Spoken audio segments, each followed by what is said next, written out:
somewhere in the middle of absolute confusion, absolute disappointment, the fruition of all of my dreams, standing there with everything anybody else had ever dreamed about having and being unhappy. Where did this character come from? What is the dirt that the pearl is built around? And the pearl is the personality that you build around yourself as a protection against that thought. If they ever find out that I'm worthless, if they ever find out that I'm not enough, I'll be destroyed. I don't want anything. That's the craziest thing, and it's the weirdest thing to say in a place like America, where I have no ambition. I had a job, at least in my own mind, and that was to make my mother feel better. She was kind of very ill in many ways, and so it was to make her feel better. And I think ultimately, I imitated my father. He was a very funny guy, but also I felt some need, and maybe, I don't know whether they created it or I created it, but I felt a need to make them feel that their life was worthwhile, that they did something special just by the very fact that they brought me into the world. Yeah. So from a very young age, I wanted to convince them that I was a miracle. And then I wanted to convince the world that I was a miracle. and now I want to convince the world that I'm just like them. It's not Jim Carrey who can walk down the street just doing anything he wants to and get away with it because nobody knows you. After a while, hopefully it'll be to the point where I can't walk out in the street. Won't that be fun? where it'll be impossible to walk anywhere without being recognized. The one thing, like people talk about depression all the time, the difference between depression and sadness is just, from happenstance, whatever happened or didn't happen for you. And depression is your body saying, fuck you, I don't want to be this character anymore.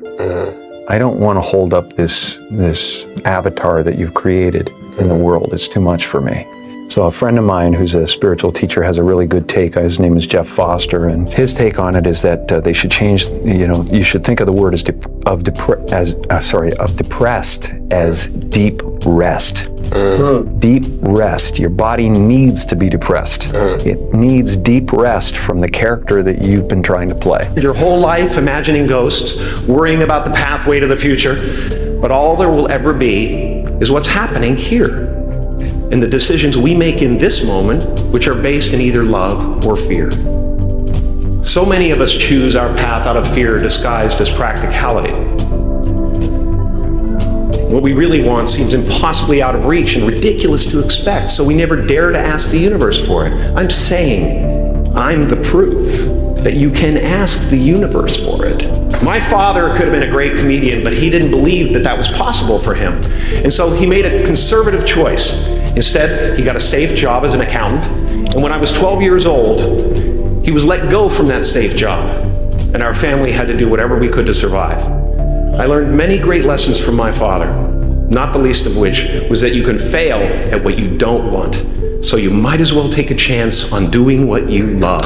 I can tell you from experience, the effect you have on others is the most valuable currency there is. You are ready and able to do beautiful things in this world.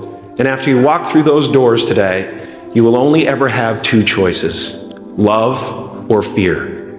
Choose love, and don't ever let fear turn you against your playful heart. You're going to have to either let that creation go and take a chance on being loved or hated for who you really are, or you're going to have to kill who you really are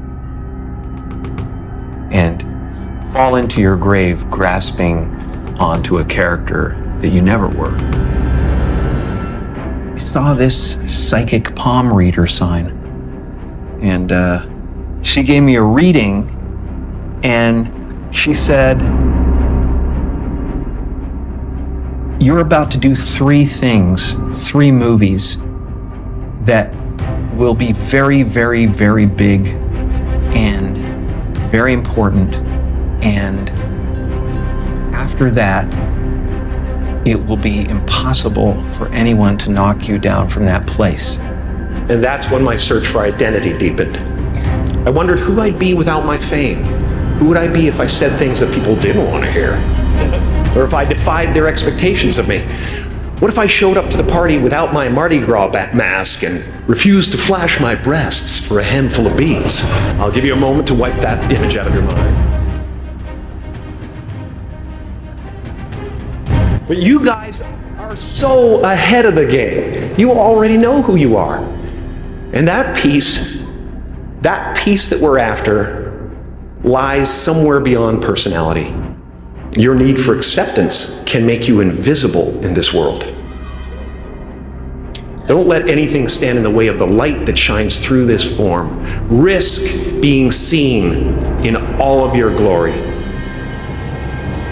I worked in factories. I had a 9th grade education. And it's a series of like crushing disappointments. And I just go into a different gear. I go into, don't know how it's going to right itself, but it will. I don't know how. That's what I've come to so many times in my career, in my life, is that I've said the safe road is going to pay off. There are many payoffs to it, but I can't be there and have my soul be on a completely different track. I just, it's always worth losing to me. It is. It's always worth risking. And if this other side of me is not a popular one in the scheme of things as far as movie tickets go, then you know what? I'll find a way to sneak it in there. I'll make a plan. I will show myself. I will find a way. And even if I'm not as popular, I will live in that area. I will expand myself. Like I was looking at these thoughts from another perspective, and I wondered, who is it that's aware that I'm thinking? And suddenly I was thrown into this expansive, amazing feeling of freedom from myself, from my problems. I saw that I was bigger than what I do. I was bigger than my body. I was everything and everyone. I was no longer a fragment of the universe. I was the universe. A lot of times you just don't want to believe in the bad, but the bad is there. The negativity is there, or the obvious drawback to the situation is there, but you just go, I want. Yeah.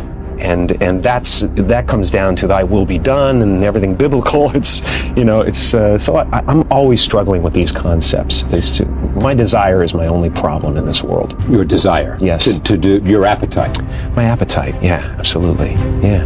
To prove everything and to be everything. And when I say life doesn't happen to you, it happens for you, I really don't know if that's true. I'm just making a conscious choice to perceive challenges as something beneficial so that I can deal with them in the most productive way. You'll come up with your own style. That's part of the fun. Like many of you, I was concerned about going out into the world and doing something bigger than myself, until someone smarter than myself made me realize that there is nothing bigger than myself. Well, I was two people my whole life. I was in the living room entertaining people, being a monkey, doing my thing for the company and trying to relieve my mother, who was suffering. She had rheumatoid arthritis and phlebitis and everything under the sun that was nagging at her, and she was depressed. And I wanted her to be free. And I wanted her to realize that her life was worth something because she gave birth to someone who was worth something. And then I would go into my room and I would sit with a legal pad. I was a little kid. I would sit there and I would try to figure out what it meant, what it was all about. Why are we here? What is this? And one day, I read something from Buddha that said that all spirituality is about relieving suffering. And I suddenly realized That's what I'm doing in the other room.